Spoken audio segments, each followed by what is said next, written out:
Hi there, who are you? I'm Jeff Bezos. And what is your claim to fame? I'm the founder of Amazon.com. Where did you get an idea for Amazon.com? Well, 3 years ago, I was in New York City working for a quantitative hedge fund when I came across the startling statistic that web usage was growing at 2,300% a year. So I decided I would try and find a business plan that made sense in the context of that growth.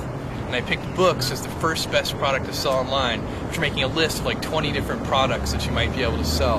And books were great as the first best because books are incredibly unusual in one respect, and that is that there are more items in the book category than there are items in any other category by far.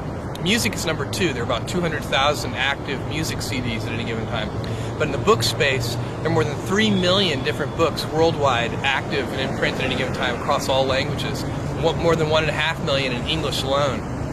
So when you have that many items, you can literally build a store online that couldn't exist any other way. And that's important right now because the web is still an infant technology. Basically right now, if you can do things using a more traditional method, you probably should do them using the more traditional method. What kind of inventory do you keep? We inventory the best-selling books. At any given time, we're inventorying in our own warehouse only a couple of thousand titles. And then we do almost in-time inventory for another 400,000 titles or so. We get those from a network of we order electronically from a network of wholesalers and distributors. We order those today. They're on our loading dock the next morning.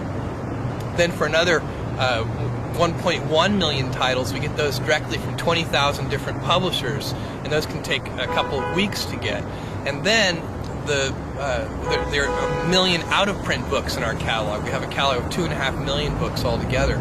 Those 1 million out-of-print books, some of them we can get and some of them we can't, but we find them if we can, and then we ship them to our customers. We do kind of a search on those. What's almost-in-time inventory? Almost-in-time inventory is the phrase we use to describe a whole selection of books that we offer. It's basically the things that are, below the 2,000th best-selling book up to the 400,000th best-selling book. Those are titles that we can get from a network of more than a dozen different wholesalers. So if a customer orders a book from us today, we order that book from our wholesalers today, and that book shows up on our loading dock the next morning. And then we can ship it to the customer. They say one of the toughest things to do on the internet is to capture mind share. What was your secret? How did you do that? Yeah, even more generally, I agree with you that capturing mind share on the internet is extremely difficult. Even more generally, it's the late 20th century, not just the internet. Capturing attention. Attention is the scarce commodity of the late 20th century. And one of the ways that you can do that, and it's the way that we did it, was by doing something new and innovative for the first time that actually has real value for the customer. That's a hard thing to do, but if you do that, then newspapers will write about what you're doing, customers will tell other customers, and you'll get a huge sort of word-of-mouth fan-out, and that can really drive and accelerate businesses. And that's what happened with us. In the first year of opening Amazon.com to the public, we didn't do any paid advertising, and all of our growth was fueled by word-of-mouth and media exposure. I saw little ads at the bottom of the column of the New York Times. That was our very first advertising. We don't do that anymore, but at the very beginning, we did little tiny ads at the bottom of the front page of the New York Times.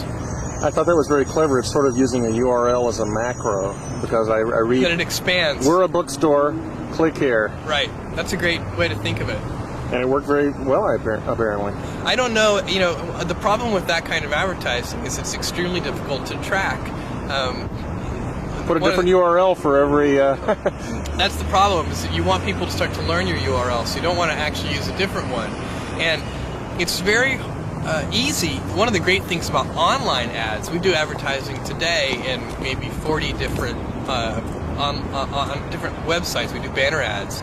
And that advertising is very easy to track in terms of knowing how effective it is. So we know for each piece of creative in each venue, not only how many click-throughs we get, but how many sell-throughs we get, and how many dollars of revenue it generates per ad dollar spent on that creative in that venue. And that is a sort of a marketer's, nirvana in a certain sense. Well, it's an exciting place to be on the web right now. Oh, it absolutely is. I mean, it's just incredible. This is what's really incredible about this is that this is day one. This is the very beginning. This is the Kitty Hawk stage of electronic commerce. We're moving forward in so many different areas, and lots of different companies are as well. And the late 20th century is just a great time to be alive. You know, we're going to find out that I think a millennia from now, people are going to look back and say, wow, the late 20th century was really a great time to be